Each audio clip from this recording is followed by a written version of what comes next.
Apoio Cultural. E você, o que tem na sua casa que faz toda a diferença? Café Santa Clara, café para fazer a diferença. Meu caminho é estar com quem acaba de ser eleita a melhor universidade particular do Brasil.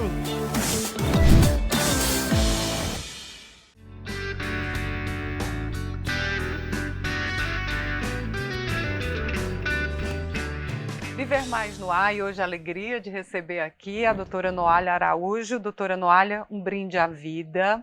Seja muito bem-vinda ao Viver Mais. Obrigada.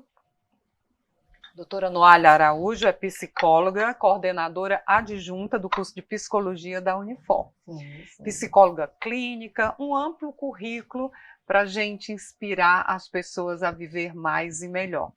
Doutora Noália, quando eu estava vindo aqui para a gente fazer esse programa, uma frase ou uma propaganda me chamou muita atenção. Num ônibus, em letras garrafais, 308 mil pessoas em Fortaleza sofrem de depressão e ansiedade.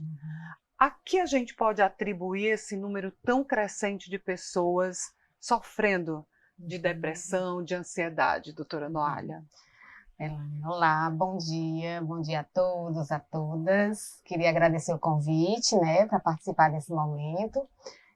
Tão pertinente, eu acho que o assunto, vai contribuir para que as pessoas possam viver mais, como você colocou, que é o eixo do programa. E assim, bem como você disse, coincidentemente, viu esse chamativo, essa informação, que às vezes é alarmante, mas é muito real. É um número muito crescente de pessoas adoecidas. A gente vive num país onde temos números alarmantes de pessoas depressivas, ansiosas. A OMS, ela estimulou 19 milhões de brasileiros com esses tipos de doenças. Isso antes da pandemia. 9 milhões? 19 milhões de brasileiros com esses diagnosticados com essas doenças que você destacou. E isso tem sido crescente. Então, o número é muito maior, nos últimos anos, especificamente. Agora, doutora Noália, 19 milhões, isso do diagnóstico, porque algumas pessoas sofrem de depressão, de ansiedade, não são diagnosticadas, têm vergonha de falar. Como é que a psicologia lida com essa situação? Isso, eu acho que falar sobre isso, dar espaço de fala sobre isso é muito importante, porque ainda é tabu. É tabu. As pessoas falarem de doenças físicas, por exemplo, você está com uma gastrite, você está com a perna quebrada, é aceitável socialmente. Então você chega no trabalho, você chega nas suas relações, as pessoas até se comovem por você doente do braço, ou doente da gastrite. Pergunta o que foi, o que aconteceu, há quanto tempo. Isso. E aí, se chega uma pessoa para falar de um sofrimento ou de uma doença mental, por exemplo, a depressão, aí existe, vamos dizer assim, uma desqualificação, uma desconsideração, um julgamento, isso é besteira, isso é frescura, e isso só compromete mais a pessoa que está doente. Então, essas pessoas têm vergonha de falar do que sentem, da doença ou do sofrimento que às vezes acometem no seu dia a dia, nas suas relações. Doutora Noália, por exemplo, algumas pessoas dizem que é frescura, em alguns casos a gente pode até admitir que poderá ser. O que é que causa, qual é o diagnóstico? Quando é que a pessoa tem a segurança de dizer, eu realmente estou com depressão? Existe uma sinalização até aquele momento de procurar um profissional como a senhora? É assim, é muito comum a gente não pode generalizar, porque vai depender de pessoa para pessoa. Certo. Mas se a pessoa tem um apoio, um suporte, onde ela pode falar disso e sentir segura, ela vai procurar ajuda mais segura. Se ela é julgada, se ela é estereotipada, com certeza ela vai se retrair, vai ficar sozinha com aquele sofrimento. E isso só tem a complicar, Então, quando é que as pessoas procuram ajuda? Quando elas já estão no nível máximo, vamos dizer assim, Muitas vezes. Aquelas pessoas que já têm um autoconhecimento, já percebem alguns sinais de alerta e cuidam isso, né, vamos dizer assim, no início, aí é mais, né, assim, tende a não agravar mais a situação. Então, seria ideal que as pessoas, já percebendo os sinais iniciais, procurassem ajuda de profissionais. E quais são, doutora Noalia, esses sinais? Uhum. O que diz assim, olha, isso é um sinal, vai lá, até porque a depressão pode ter cura, um controle, partindo dos sinais.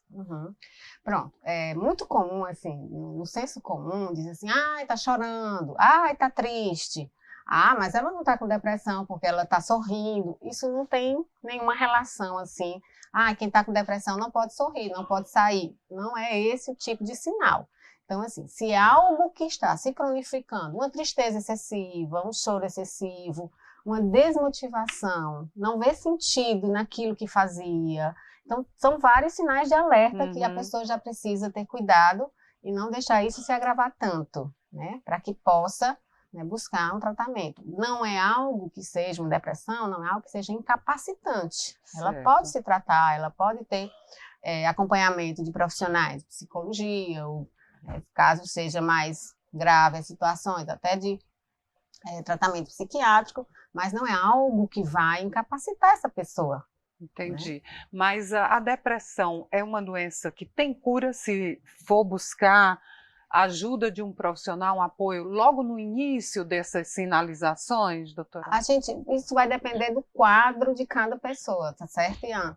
Assim, não digo cura e nunca mais vai aparecer, porque se for de acordo, né, com a estrutura da pessoa, se tiver, vamos dizer assim, aspectos relacionados à história de vida, é um quadro que ele pode diminuir, ela pode conviver normalmente com isso, mas também ela pode se livrar, se curar disso, como você está dizendo, né? Assim, e viver tranquilamente em tratamento durante, né, por um longo período, né? Isso não atrapalha nada na vida dela.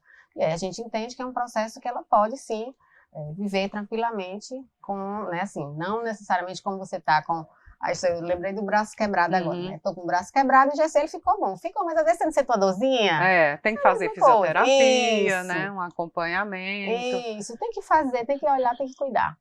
Porque muitas pessoas têm receio de procurar um psiquiatra, um psicólogo, para dizer, não, vou ficar dependente, a minha vida só vai ter sentido se eu ficar fazendo a consulta, a terapia diariamente.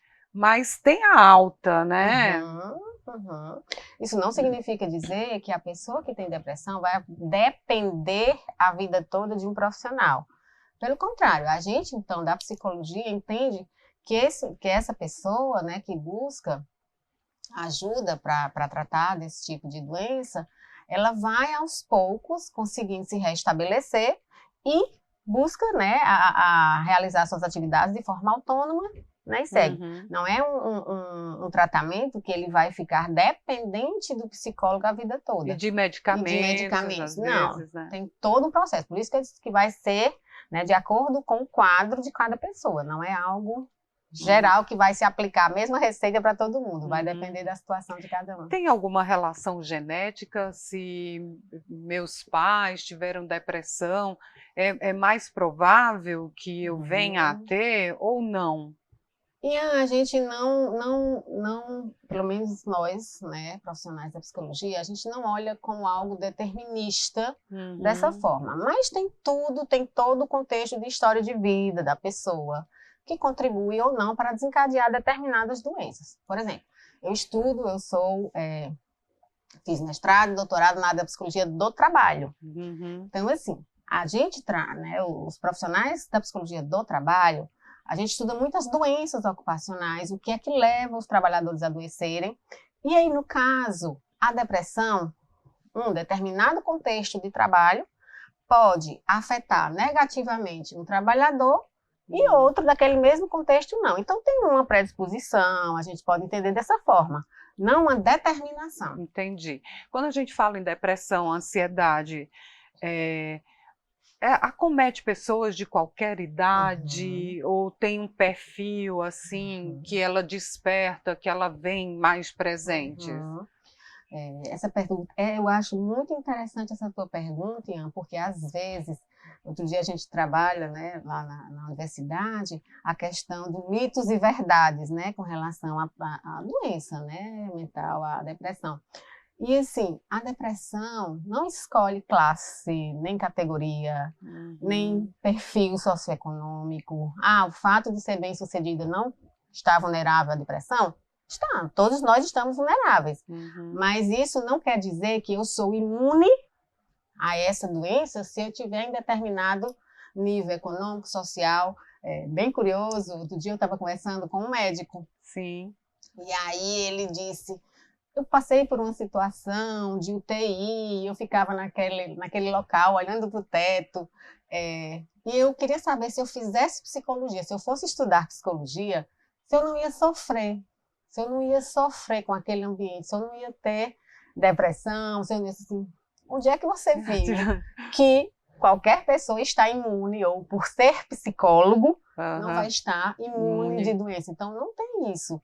É um profissional, é uma pessoa de qualquer classe social. É como se um cardiologista não tivesse problemas. Eu disse exatamente isso. Né? Você é médico, você está imune a não ter doença do coração, a não ter uma...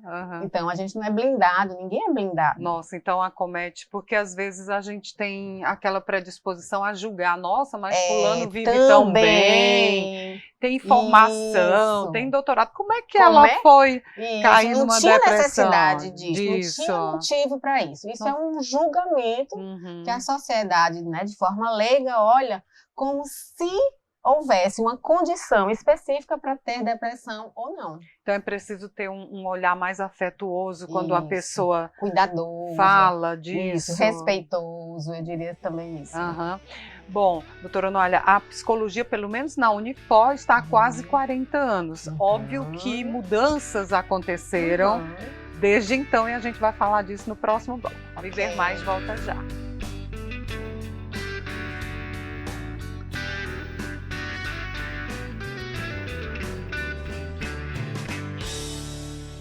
Apoio Cultural. Desde menino aprendi com minha avó que a verdadeira casa não é feita de tijolo. Ela dá para carregar dentro do peito, onde quer que eu vá. E nessa casa cabe tudo que nos faz ser quem somos. E que ninguém pode nos tirar a nossa essência. Mesmo que visite outras casas, não esqueça sua origem. Seja onde estiver, lembre suas raízes e terá sempre sua casa com você. E você? O que tem na sua casa que faz toda a diferença? Café Santa Clara. Café para fazer a diferença. Qual caminho você vai seguir para chegar nos seus sonhos? Vou seguir junto com uma universidade que se preocupa com o meio ambiente. Quero estar ao lado da universidade que inova, sem esquecer o lado humano. Eu também. Meu caminho é estar com quem acaba de ser eleita a melhor universidade particular do Brasil.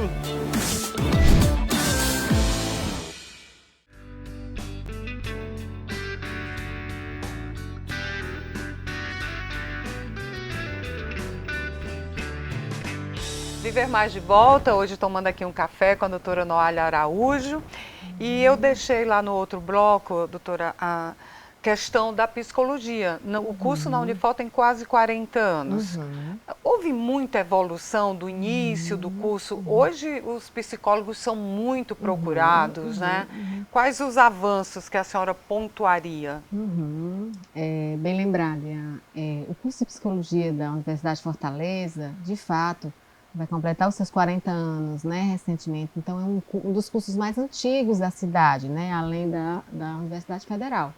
Então, assim, ao longo desses anos, o curso foi se transformando, a própria psicologia foi se transformando.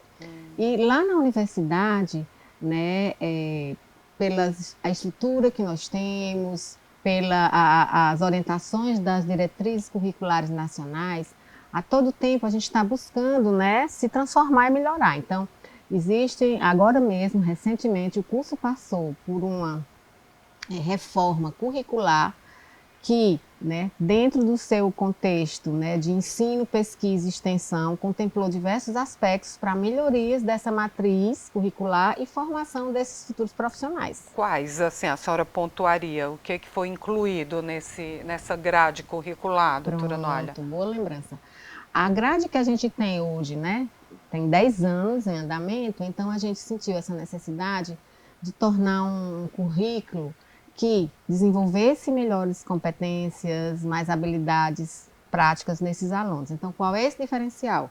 O curso de Psicologia da Unifor, desde os primeiros semestres, os alunos se inserem na prática. Nossa, E que isso é um interessante. diferencial muito grande, porque quando ele chega no final do curso, ele já, né, assim, perpassou por diversas áreas de práticas e isso vai dando fortalecimento, né, para o seu exercício profissional. E nessa prática tem o atendimento, a comunidade, como é que é feito? Tem sim. Isso. Então, Gratuito? assim, a gente gratuito, a gente já vinha com essas implantações curriculares, né, na nossa matriz, e agora, além disso, a gente tem conteúdos de extensão, onde os alunos são protagonistas, né, dessa formação e contribuem muito com a população, com a comunidade.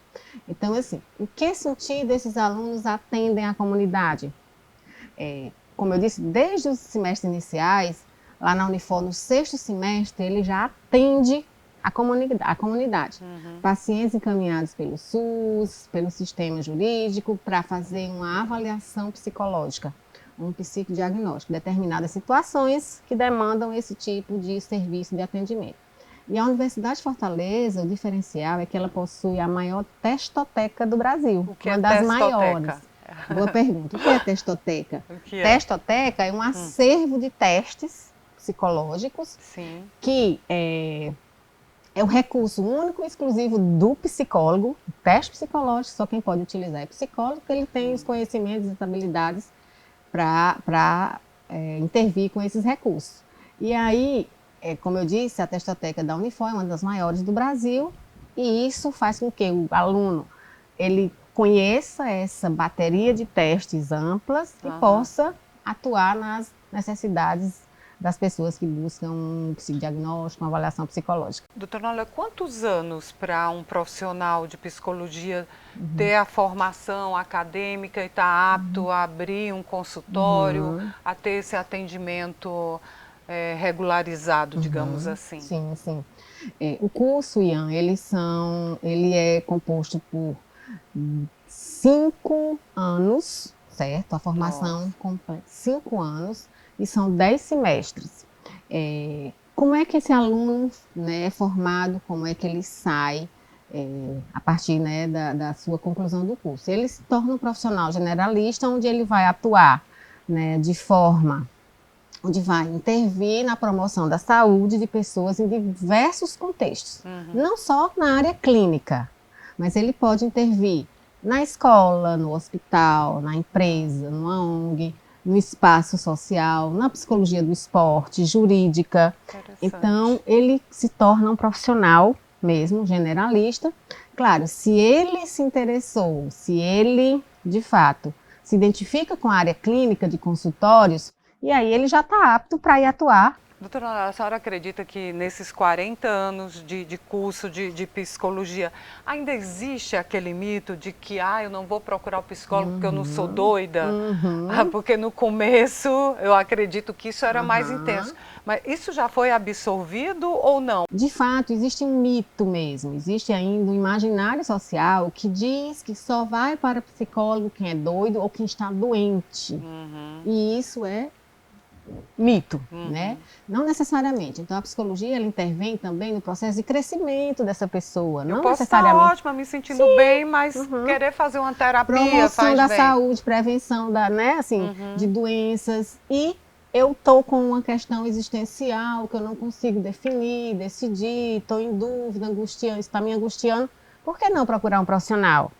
Não, porque o profissional, a psicologia é para doido. Não é para doido, isso é, né, um imaginário Ou então, social. vai mexer com meus calos, deixa eles lá quietinhos. Eu não quero olhar para isso. De fato, é um processo de autoconhecimento que vai fazer você, né, buscar, conhecer e perceber as questões para que você possa agir, né, diante dessas situações. Mas eu poderia falar no próximo bloco? A gente volta já.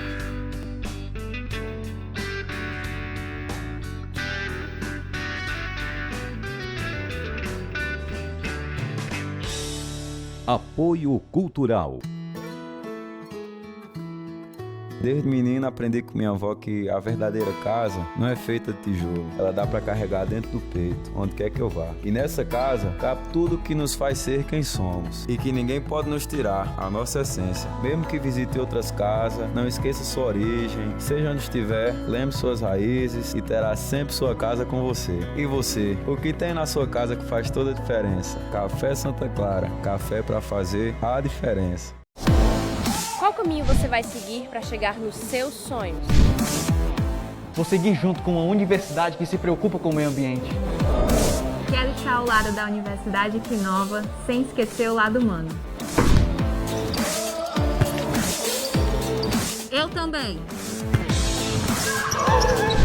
Meu caminho é estar com quem acaba de ser eleita. A melhor universidade particular do Brasil.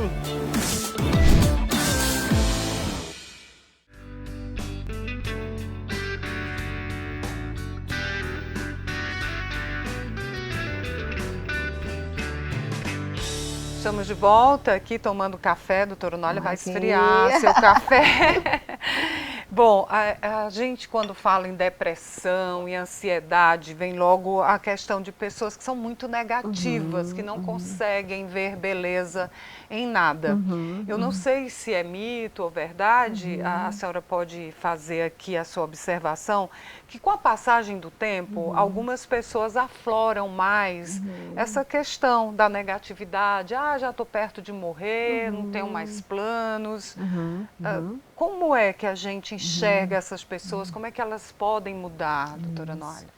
Isso, Ian, você começou falando, né, nesses aspectos de um comportamento autodestrutivo, né? Então, assim, a gente olha com muito cuidado com isso, porque às vezes passa despercebido mesmo, né? Como é que essas questões, né, qual é o impacto disso na vida dessas pessoas, né? Seja em qualquer fase da vida, inclusive, né, na maturidade, como você disse, né?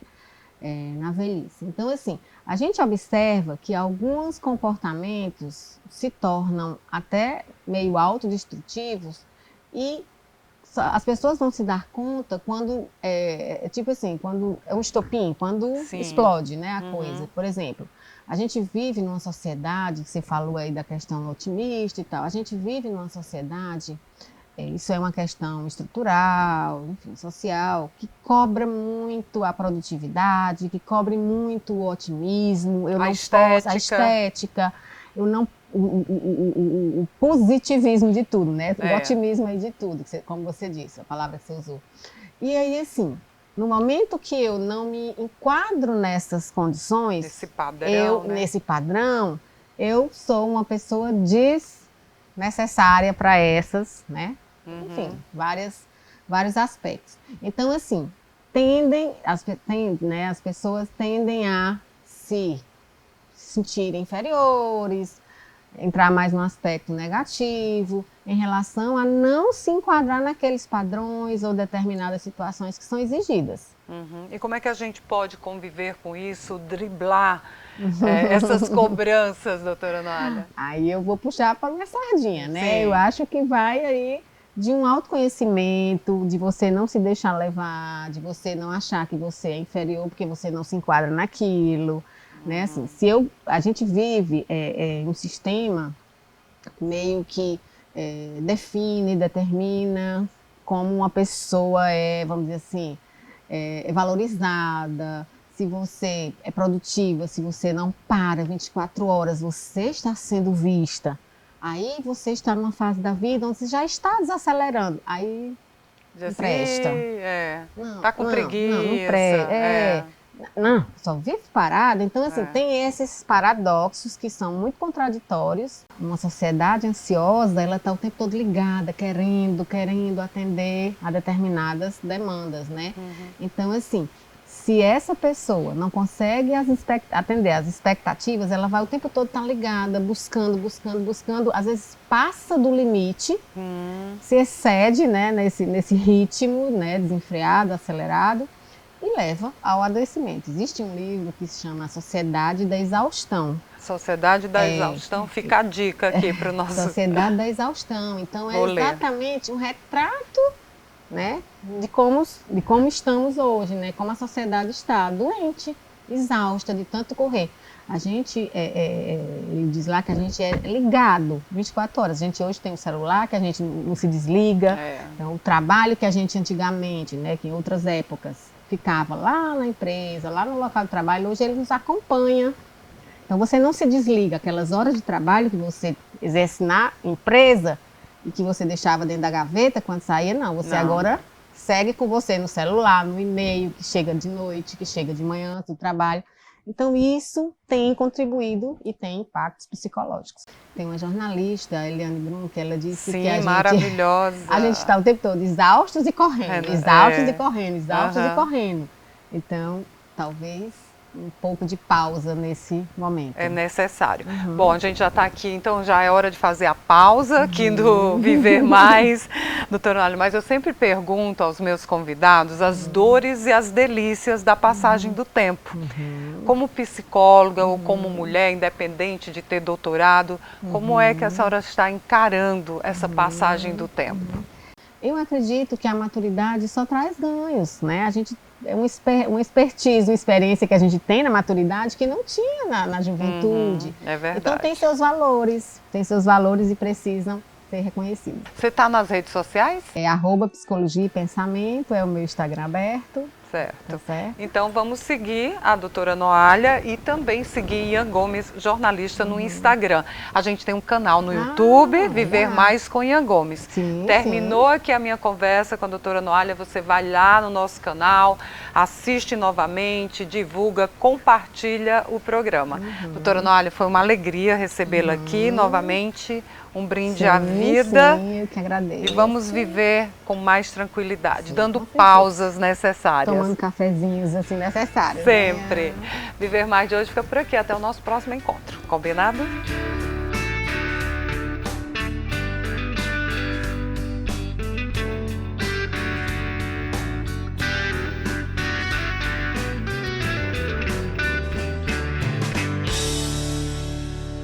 Apoio Cultural. E você? O que tem na sua casa que faz toda a diferença? Café Santa Clara. Café para fazer a diferença. Meu caminho é estar com quem acaba de ser eleita A melhor universidade particular do Brasil.